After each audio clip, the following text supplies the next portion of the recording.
चलो उन्नत खाद्य गुणवत्ता के लिए पादपों में किया गया प्रजनन। उन्नत खाद्य का मतलब समझते हो? उन्नत खाद्य का मतलब ये होता है कि जिसमें न्यूट्रिशन की मात्रा अच्छा हो। न्यूट्रिशन का मतलब कार्बोहाइड्रेट, प्रोटीन, फैट, मतलब अच्छा पोषण हो। जो भी खाना हो वह पोषण से क्या हो? भरपूर हो। उसे क्या कहते हैं? उन्नत कहते हैं। क्या कहेंगे? उन्नत।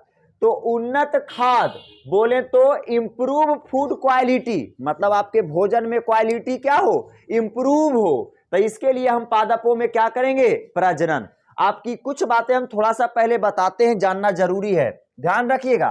पादपों में अच्छी पौष्टिक आहार, बोले ना, अच्छी पौष्टिक आहार अर्थात सभी प्रकार के पोषक तत्व पादपों में हो सके, इसके लिए आज के समय में हम लोग पादपों में क्या कर रहे हैं? प्रजनन कर रहे हैं। मतलब कोई भी ऐसा हम फसल बनाएं जिसके अंदर कार्बोहाइड्रेट, प्रोटीन, फैट सभी एक प्रचुर मात्रा में क्या हो? मौजूद हो। क्लियर? जैसे कि देखिएगा, अगर आज के समय में ऐसा देखा जा रहा है कि बहुत से ऐसे लोग हैं जिनको प्रचुर मात्रा में पोषण ना मिलने की वजह से समस्या उत्पन्न हो रही है। खा रहा है, सब भरपेट खा रहा है, लेकिन पोषण जो मिलना चाहिए वह पोषण नहीं मिल पा रहा है। जैसे कि देखिएगा, हम बोल रहे हैं आज के समय में, विश्व के समय में क्यों हो गया है? आज के समय में खाद्य उत्पादन को बढ़ाने के लिए पादपों में प्रजनन करना क्यों जरूरी हो गया है, इसके बारे में समझिएगा। क्योंकि विश्व में करीब 840 मिलियन से भी अधिक लोगों को उनकी दैनिक खाद्य पदार्थ का मतलब समझते हो? रोज की जो खाने की पदार्थ है, दैनिक खाद्य पदार्थ तथा पोषण की पूर्ति के लिए पर्याप्त आहार नहीं मिलते हैं। खाना तो खा रहे हैं, लेकिन जो पर्याप्त आहार उसके अंदर होना चाहिए, न्यूट्रिएंट्स बोले तो पोषण होना चाहिए, वह पोषण नहीं होता है। कितने लोगों में पूरे विश्व में? 840 मिलियन। 840 मिलियन का मतलब समझ रहे हो ना? 8 से 40 गुने 10 लाख। क्लियर? अगली बातें, अगर यही बात किया जाए तो लगभग 3 अरब लोग ऐसे भी हैं जो सूक्ष्म पोषक तत्व, कुछ ऐसे लोग हैं जिसमें तो सूक्ष्म पोषक तत्व की भी कमी होती है। अगर बढ़िया मात्रा में बड़ा बड़ा कार्बोहाइड्रेट, प्रोटीन, फैट अगर मौजूद भी है ना रोटी में, तो उसके अंदर कुछ पोषक तत्व कम हो जाता है। सूक्ष्म का मतलब कम। जैसे कि कौची कम रहता है? विटामिन ए कम रहता है, आयरन कम रहता है, जिंक कम रहता है, आयोडीन कम रहता है। इसका अंश क्या कर रहे हैं? झेल रहे हैं। पहली बातें तो हमने कहा कि 840 मिलियन लोग ऐसे हैं जिनको पर्याप्त में मात्रा नहीं मिल रहा है। जैसे कि हम रोटी खा रहे हैं तो वह रोटी में अच्छा मात्रा में कार्बोहाइड्रेट नहीं है, प्रोटीन नहीं है, फैट नहीं है। क्लियर? 840 मिलियन लोगों में। जबकि अगर यही देखा जाए एक सूक्ष्म चीज बोले तो पोषक तत्व कैल्शियम की बात करें, जिंक की बात करें, आयरन की बात करें, विटामिन की बात करें, या करीब 3 अरब लोगों में ऐसा देखा जा रहा है कि आपका उस सूक्ष्म पोषक तत्वों से क्या है? परेशान है। तो बताओ, खा रहा है सब, लेकिन बीमार भी पड़ रहा है। अर्थात बीमार पड़ने का रीजन ही हो जाता है कि खाने में क्या हो जाती है? समस्याएं। खाने में अच्छा से पोषण ना मिलना, इसके वजह से वो क्या पड़ते हैं? बीमार पड़ते हैं। क्लियर? जैसे कि समझिएगा अगली बातें, पर्याप्त पोषक तत्व ना मिलने के एक कारण यह भी माना गया है, जैसे कि एक तो पोषक तत्व हो गया कि अगर भर पेट खाना भी मिल रहा है तो उसमें पोषक तत्व पर्याप्त मात्रा में नहीं है। एक यह भी दिक्कत आता है, पोषक तत्व बढ़िया से ना मिलने का एक कारण गरीबी भी होता है। कैसे होता है? अब कोई गरीब इंसान है, बेचारा वह गरीब सब्जी, पता चलो कि भिंडी अभी के समय में 80 रुपया किलो दे रहा है, और भिंडी में उसको कहियो कोई दिया कि पर्याप्त मात्रा में पोषण है, आप खाइए। मार्केट में सोयाबीन आया, सोयाबीन के पैकेट के दाम 80 रुपया है, कैसे वो खाएगा? अर्थात मतलब पर्याप्त पोषण ही नहीं, अर्थात यह भी माना गया है कि पोषक तत्व पर्याप्त मात्रा में ना मिलने का वजह एक क्या माना गया है, गरीबी भी माना गया है, क्योंकि गरीबी के वजह से पर्याप्त मात्रा में पोषक तत्व वाले फल, सब्जी, दाल, मांस, मछली यह सब चीज खरीद के नहीं खा पा सकते हैं, और नहीं खाते हैं तो कुछ तो ऐसे सूक्ष्म पोषक तत्व हैं, हाँ चलो इसी को दोहरा दिया गया क्या, हाँ, कुछ तो ऐसे पोषक तत्व हैं जैसे कि आयरन, जिंक, आयोडीन, आपका विटामिन ये सब की कमी के वजह से रोगों का खतरा बढ़ता है, रोगों का खतरा क्या होता है, बढ़ता है, और साथ ही साथ जीवन अवधि भी क्या होती है, कमती है। जाहिर सी बात है भाई साहब, हम तो पहली बार बोल रहे हैं कि अगर हमें पर्याप्त मात्रा में अगर पोषण नहीं मिलेगी तो हम लोग रोग के तरफ आकर्षित होते जाएंगे, और यहां तक जब रोग की ओर आकर्षित होंगे तो हमारी लाइफ स्पैन भी कमेगी, नहीं कमेगी जीवन काल।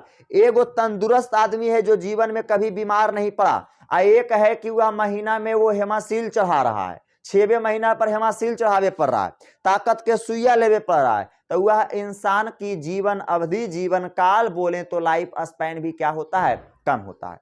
अर्थात एक भाषा में हम बोले कि सारा बीमारी का जड़ खाद्य पदार्थ ही है, अर्थात खाद्य पदार्थ को बढ़ाने के लिए, अर्थात खाद्य पदार्थ को बढ़ाने के लिए हम लोग को आज के समय में पादपों में प्रजनन कराना क्या हो गया है, जरूरी हो गया है, आवश्यक हो गया है। अगर नहीं कराएंगे तो धीरे धीरे सभी लोग बीमार से क्या होते जाएंगे, ग्रसित। अरे आज है ना जी, हर एक घर में बहुत से लोग क्या हैं, बहुत से लोग बीमार पड़े हुए हैं। इसका क्या रीजन है? पहले के समय में भले अनाज कम होता था लेकिन जो भी उपजता था पौष्टिक रहता था। आज के समय में इतना खाद मसाला का प्रयोग करते हैं कि आयरन की कमी आ जाती है, विटामिन की कमी आ जाती है, आपका कैल्शियम की कमी आ जाती है, यहां तक बढ़िया बढ़िया पोषक तत्व की भी कमी आ जाती है। बढ़िया पोषक तत्व कार्बोहाइड्रेट, प्रोटीन और फैट, यह सब की भी कमी आ जाती है, तो जिसकी वजह से हम लोग उसको झेल रहे हैं। इसलिए पादपों के में हमारा खाद्य उत्पादन के लिए वृद्धि कराना, प्रजनन कराना क्या हो गया है, जरूरी। क्लियर? अगली बातें, जैव पुष्टिकरण बोले तो क्या हो जाएगा, बायोफोर्टिफिकेशन। हमारा जैव पुष्टिकरण, जैव पुष्टिकरण को हम क्या कहते हैं, बायोफोर्टिफिकेशन। क्या बोलेंगे, बायोफोर्टिफिकेशन। देखिए ये क्या होता है समझिएगा, ये और भी आसान है। पोषक तत्व के बढ़ाने के उद्देश्य से पादप में किया गया प्रजनन ही क्या कहलाता है। देखो यह भी वही चीज है कि नहीं है, इसमें भी हम क्या बढ़ा रहे हैं, पोषक तत्व। तब पोषक तत्व जो बढ़ाएंगे कौची के वजह से, जैव पुष्टिकरण।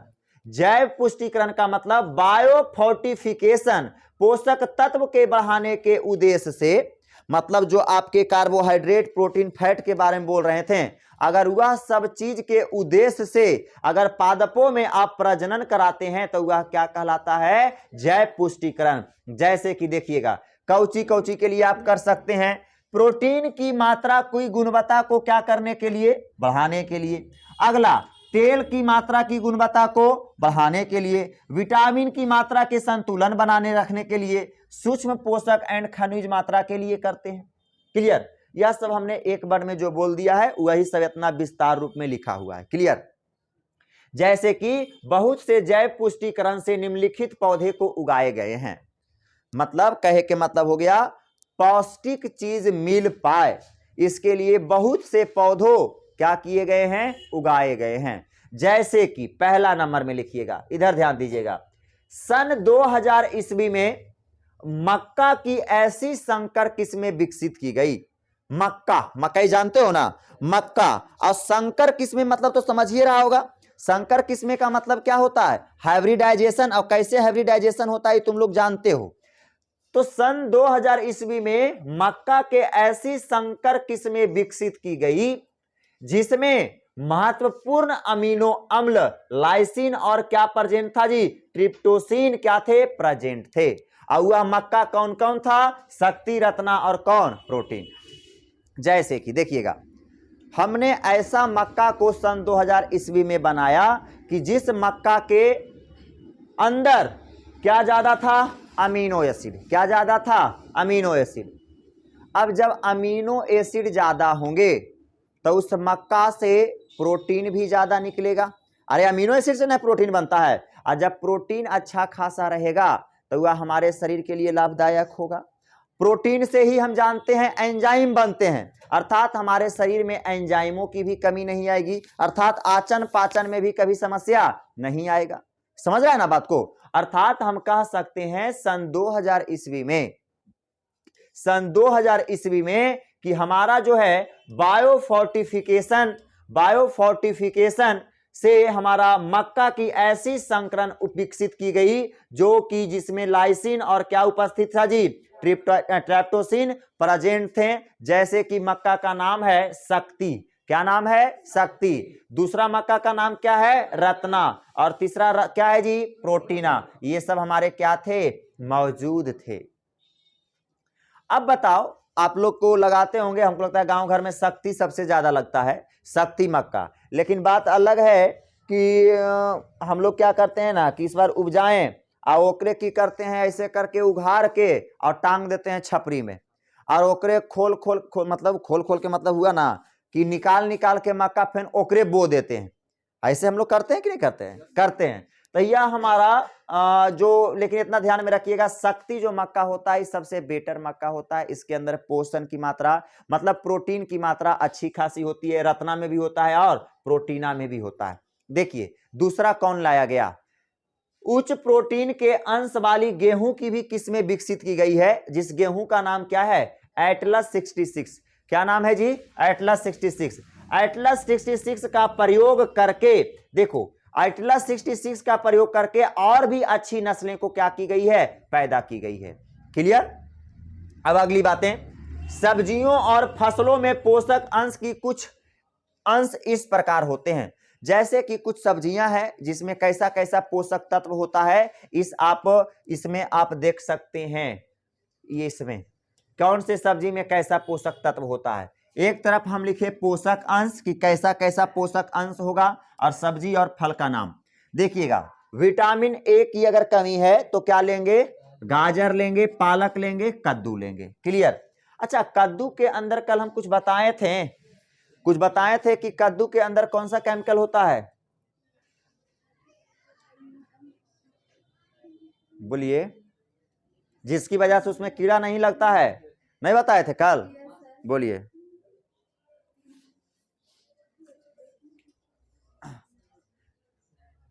विटासिन बताए थे। विटासिन जो हमारा होता है उसकी वजह से दुर्गंध होता है कद्दू में, और उस दुर्गंध की वजह से वहां पर कीड़े मकोड़े नहीं बैठ पाते हैं, अर्थात कद्दू के पौधे को कीड़े परेशान नहीं करते हैं। चलिए अगला बात है, विटामिन सी किस में होता है? तो विटामिन सी होता है कोला में, बथुआ में, और कोला एक क्या होता है ना जी, कुछ उसको कहते हैं, नहीं कोका कोला नहीं जी, हाँ विटामिन कोला, बथुआ जानते हो? बथुआ खरथुआ होता है, और एक होता है सरसों, और एक होता है टमाटर। अगला, प्रोटीन किस में होगा? तो उद्यान मटर में होता है, मटर में होता है लवलब। लवलब ये होता है ना, क्या इसको हम कह सकते हैं लवलब के क्या इसको कहेंगे? अरे लवलब, अरे फसल है लवलब जी, सब हम लोग नहीं होता है लवलब, उसको क्या देखन कहते हैं हम? लवलब देखो ना उसको, अरे सब्जी है ये जी लवलब, देखो ना कैसन होता है ना। चलो देखो, अच्छा छोड़ो हटाओ। आयरन और कैल्शियम किस में होता है? तो आयरन और कैल्शियम किस में होता है? पालक और बथुआ में। क्लियर? अब देखिए यहां से, अब सिंगल सेल प्रोटीन क्या है? सिंगल सेल प्रोटीन बोले तो एकल कोशिकीय प्रोटीन। क्या हो जाएगा? एकल कोशिकीय प्रोटीन। एकल कोशिकीय प्रोटीन का मतलब समझते हो क्या होता है? एकल कोशिकीय प्रोटीन का मतलब होता है आप कोशिकीय से, सूक्ष्म जीवों से आप क्या प्राप्त कर लीजिए? प्रोटीन प्राप्त कर लीजिए। आज के समय में बढ़ती जनसंख्या को देखते हुए हमारी खेतों से भी फसल पर्याप्त मात्रा में नहीं मिल पा रही है, तो इसके लिए आज हमें सूक्ष्म जीवों से भी प्रोटीन बनाने की क्या पड़ी है? आवश्यकता आ पड़ी है। जो बैक्टीरिया, जो सूक्ष्म जीव छोटे छोटे जिसको तुम देख नहीं सकते हो, आज के समय में उससे भी हम लोग लैब में क्या कर रहे हैं, प्रोटीन बना रहे हैं। जो 56 प्रकार के प्रोटीन जो तुम खाते हो ना, वह सब बैक्टीरिया से बनल रहता है सब। समझे बातों को? तो आज हम लोग बैक्टीरिया से बनाना, छोटे छोटे सूक्ष्म जीवों से, वही कहे का मतलब हो गया सिंगल सेल प्रोटीन, मतलब एकल कोशिकीय प्रोटीन। इतना जनसंख्या बढ़ रहा है ना कि पर्याप्त मात्रा में प्रोटीन सबको नहीं मिल रहा है, तो अब ले सूक्ष्म जीवों से प्रोटीन बना रहा है लोग। देखिएगा, समझिएगा। वैसे एकल कोशिकीय जिसमें सूक्ष्म जीवों की बड़े पैमाने पर वृद्धि कराकर प्रोटीन प्राप्त करते हैं, उसे क्या कहते हैं, एकल कोशिकीय प्रोटीन कहते हैं। देखो, जब तक वह एक कोशिकीय है वह दिखेगा नहीं। जब तक हम अगर एक कोशिकीय हैं तब आपको नहीं दिखते, लेकिन हमारा बॉडी का निर्माण मल्टी सेलुलर बोले तो बहुकोशिकीय, बहुत सारी कोशिका को मिलने से हुआ है, इसलिए हम तुमको देख रहे हैं। जबकि बैक्टीरिया जो होता है, यह जो होता है एक कोशिका के होता है, नहीं होता है एक कोशिका के। तो एक कोशिकीय होने की वजह से हम वह उसकी विजिबिलिटी हमारी आंखों तक नहीं पहुंच पाती है। समझे बातों को? लेकिन अगर वह बैक्टीरिया को ढेर सारा एक तरह जोड़ कर दिया जाए तो उसमें विजिबिलिटी आ जाएगी। क्लियर? तो वही कह रहे हैं, वैसे एकल कोशिकीय देखेंगे कि कौन सा कोशिका प्रोटीन प्रोड्यूस करता है, वैसा कोशिका को लाएंगे और वह कोशिका को एक कनस्तर में रखेंगे, एक बर्तन में रखेंगे, लैब वाला बर्तन में रखेंगे और उसमें प्रोडक्शन कराएंगे। प्रोडक्शन का मतलब वृद्धि कराएंगे, और वृद्धि कराने पर बड़े पैमाने पर वृद्धि कराएंगे, इतना बना देंगे जिसकी वजह से वह जो हमारा प्रोटीन जो प्राप्त होते हैं उसे ही क्या कहते हैं, एकल कोशिकीय प्रोटीन कहते हैं। जैसे कि बैक्टीरिया से बना देते हैं, ईस्ट से बना सकते हैं, फंगी से बना सकते हैं, ईटीसी, और भी जो सूक्ष्म जीव है बढ़िया वाले से बना सकते हैं। ऐसा नहीं कि हम सैल्मोनेला बैक्टीरिया से प्रोटीन बनाएंगे, क्योंकि सैल्मोनेला बैक्टीरिया हमको टाइफाइड जैसे बीमारियों से घातक साबित करता है। अब सैल्मोनेला बैक्टीरिया से पकड़ के तू प्रोटीन बनाएगा तो बताओ वह तुम्हें बीमारी की तरफ ना ढकेलेगा जी। तो हम वैसे बैक्टीरिया को पकड़ेंगे जो बैक्टीरिया में गुण हो अच्छे वाले, और उस बैक्टीरिया को कनस्तर में रख के ढेर सारा वृद्धि कराएंगे, ढेर सारा। उसको कहेगा सर वृद्धि कैसे कराएंगे, तुम वृद्धि कैसे किए हो, माता पिता तुम्हें अच्छा तरीके से पोषण दिए, पाले पोसे तो तुम वृद्धि किया। उसी प्रकार से बैक्टीरिया जो होता है ना, अपनी संतति को बड़ा तीव्र गति से बढ़ाता है, हम लोग से ज्यादा बढ़ाता है।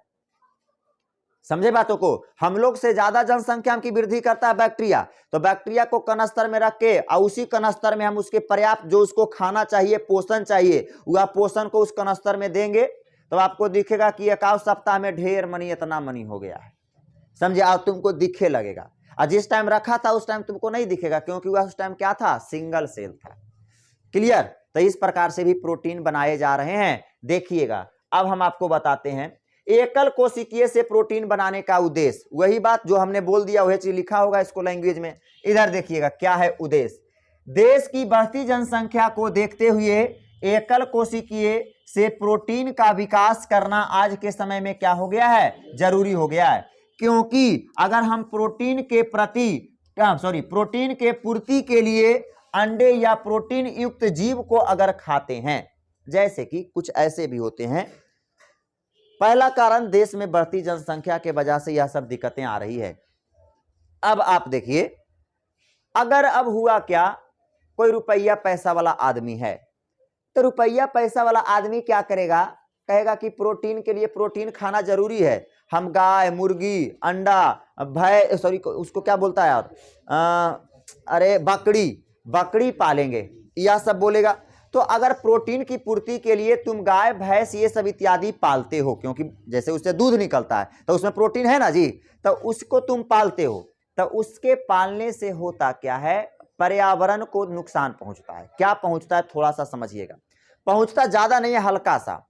होता क्या है कि आप क्या करते हो कि अगल बगल जो भी आपके खेत खलियान में घास तास उगे हैं, जो कि पर्यावरण को बैलेंस बनाए रखा है, जंगल में पेड़, लकड़ियां तकड़ियां, पेड़ उड़ सारा है, आप डेली जाके अपन गाय के खिलावे ले नोच नोच के पत्ता लाइएगा, पीपर को सफा चट उजाड़ दीजिएगा। कीजिएगा कि नहीं कीजिएगा? इससे पर्यावरण प्रॉब्लम, समस्या उत्पन्न होता है कि नहीं होता है? देखिएगा जैसे कि क्या है, देखिएगा, हाँ, अगर अंडे या प्रोटीन युक्त जीव को अगर हम पालते हैं तब इस पालतू जीव के लिए पेड़ पौधे की कटाई करनी पड़ती है, जिससे वातावरण में प्रदूषण का खतरा बढ़ता है। अर्थात एक कोशिकीय जीव से प्रोटीन का निर्माण करना जरूरी हो गया है। समझ रहा है ना? ले, हम अगर जीव पाल रहे हैं तो पर्यावरण को समस्या हो रहा है, तो इससे बढ़िया है कि एक कोशिकीय जीव पूरा चारों तरफ भरल है, ये जो पर दुनिया भर है, अगर चेक करके ले जाएं और उसी से प्रोटीन विकसित कराएं तो बढ़िया ना है जी। तो आज के समय में अच्छे बड़े पैमाना पर प्रोटीन बनाए जा रहे हैं एक कोशिकीय जीव से। देखिएगा जैसे कि एकल कोशिकीय प्रोटीन का खाद्य के रूप में प्रयोग करने से क्या क्या लाभ हैं, क्या क्या लाभ हैं यह भी समझ जाइए। पहला तो हमने बता दिया आपको कि किस प्रकार से प्रोटीन बनते हैं। बैक्टीरिया को पकड़िए, एक कनस्तर में रख दीजिए, एकदम सिंपल में समझो। हमने जो उसको पर्याप्त पोषण चाहिए उसको पोषण दीजिए, वह अपनी जनसंख्या को क्या कर देगा, तीव्र गति से वृद्धि कर देगा, और उससे आपको क्या मिल जाएंगे, प्रोटीन मिलेंगे। क्लियर? अब देखो क्या क्या इसके फायदे हैं प्रोटीन से, आप समझिएगा। पहली बातें तो क्या है, एकल कोशिकीय प्रोटीन को खाद्य के रूप में प्रयोग करने से क्या क्या लाभ है। पहली बात यह है कि सूक्ष्म जीव का वृद्धि जो होता है अत्यंत तेजी से होता है, अर्थात कम समय में हम प्रोटीन को क्या कर सकते हैं, उत्पन्न। अरे हम बोले ना कि कम समय में होता है जी। अगर हम मकइयों के रोपेंगे तो 6 महीना का समय लगेगा, तो वो प्रोटीन देगा तो खाएंगे। लेकिन ये वाला जो होता है 6-7 दिन में आपका तैयार करके दे दिया प्रोटीन। तो यह मेरे लिए लाभ का चीजें हैं कि नहीं है? एक कोशिका से प्रोटीन बनाना लाभ की चीजें हैं कि नहीं है? दूसरा नंबर में इसे सभी माध्यमों में उगाया जा सकता है। जैसे कि मकई के लिए स्पेशल खेत होवे के चाहिए, भीठा केवलवा में रोप देगा ले जाके तो होगा नहीं, समझ रहा है। लेकिन बैक्टीरिया के लिए कोई जरूरत नहीं है, जहां तहां से लाभ पकड़ो, जहां तहां बढ़िया से खाली उसके अनुसार फटाक से वृद्धि कराओ और प्रोटीन बना दो। तो यह एक प्रकार के फायदा है कि नहीं है। अगला बातें, अर्थात विशेष जगहों की चयन की आवश्यकता नहीं पड़ती है। अगला बातें, यह परंपरागत फसलों की अपेक्षा कम जगह घेरते हैं। हकीकत बात है, अगर हम 1 कट्ठा गेहूं रोपेंगे तो पूरा खेते को छेक लेगा, लेकिन अगर हम प्रोटीन विकास करते हैं तो इतना सु कनस्तर में जितना पूरा एक खेत प्रोटीन दे रहा है ना, इतना कनस्तर में प्रोटीन रहेगा। तो यह भी फायदा हो गया।